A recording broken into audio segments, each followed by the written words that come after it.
Welcome back to the Columbia River, where boats are heading out for E2B, the KISW. This is Jim Kropfeld in the new Miss Budweiser, the 5-point belt system. Tom Neath, driver of the Squire Shop Britannia. He drove the Light All-Star turbine boat last year. Now again driving a boat powered by piston engines.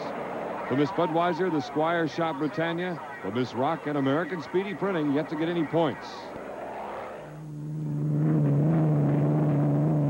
And this heat belonged to Tom Neath and the Squire Shop Britannia. Its first race in 1985, its first heat victory in this year. The boat, which was virtually rebuilt by crew chief Jim Harvey, performed flawlessly and has been doing extremely well all day. So another 400 points for Tom Neath, 700 for the day, and it is on to the final for Neath and Company. And two boats are assured of making the final. The Squire Shop Britannia and the Miss Budweiser, with Jim Kropfeld getting another second place and 600 points for the day. Let's hear from the Squire Shop Britannia team. Let's find out right now. The first time this crew has been on the circuit, in their first appearance, they do a win. Well, how is it, Tommy? Oh, it feels great. The Britannia Squire Shop came home a winner for the first time this year, and I guarantee you Bob Stiles going to like that. Let's find out from Bob Stiles. Bob, I can tell you, we missed you on the eastern part of the circuit, but you come back strong. Fantastic. It's just a lot of fun to be back, and it's good to see a little water on Tommy's back here with us. He's doing a great job out there. Elsewhere in the pits, word from this man, Jerry Verhill, team manager of the 711, is that the coupler broke. That connects the drive shaft with the gearbox. But the big engine, affectionately called Big Wally, is okay and will be ready for the final. And we'll be back in just a moment.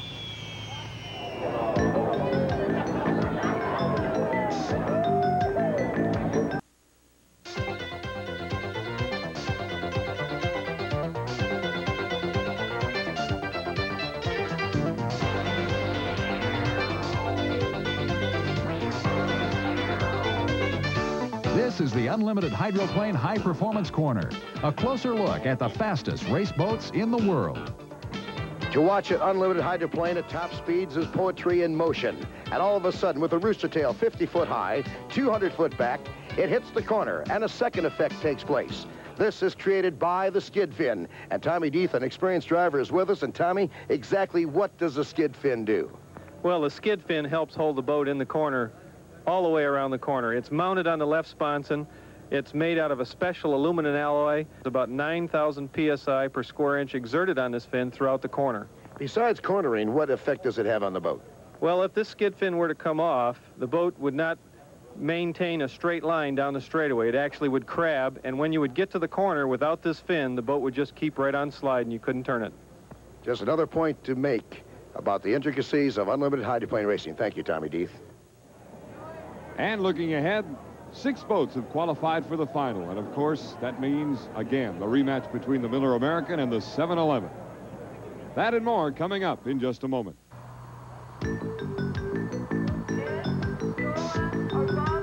Henrik in Tri-Cities, Washington. While we await the final, let us go across the Atlantic and an update on the Mercury Champ Boat Series. 250,000 people lined the docks of the ancient seaport city of Bristol, England. They were treated to a weekend of close, daring tunnel boat racing action. It was the site of one of powerboat racing's premier events, the 15-lap finale for the Duke of York Trophy. The trophy's been held by Bill Siebold of the U.S. for the past 6 years.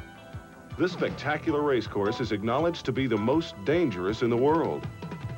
The narrow, winding 1.2-mile course is completely surrounded by 14-foot-high solid stone seawalls. This year's event was delayed by high gusting winds blowing across the course.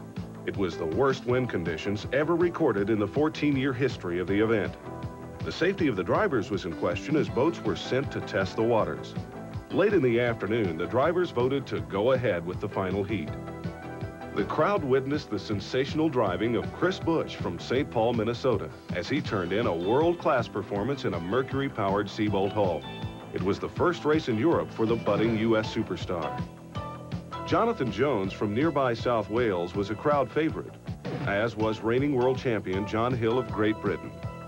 Also expected to be in strong contention were ex-world champion Michael Werner of Germany and Great Britain's Tony Williams. Fighting off strong challenges from other international Grand Prix drivers, Jonathan Jones sprinted into the lead, followed by Tony Williams and Chris Busch. John Hill collided with fellow countryman Mick Bridges, sending them both back into the pits with hull damage and scattering debris across the course. While Jones was stretching his lead, Busch was trying every means to get around Williams. Suddenly, in full view of the grandstand, Busch disappeared, submarining beneath the surface of the water. And Busch has submarined just out of our sight there. Busch has completely disappeared below the surface of the water and come out again with his engine running. And look, he's dropped back. He's lost positions now to Williams and to Wilson. So he's dropped right back and his boat must be full of water. With water sloshing in the cockpit, Busch slowly started to pick his way back through the pack, trying to regain his position. In the remaining dozen laps, Busch's ever-quickening boat caught all of those who passed him, finally including Tony Williams. The final standings reflected the closeness and excitement of the race. Jones took the win, with Busch second, Hill third, and Tony Williams fourth. Well, John must be absolutely overwhelmed.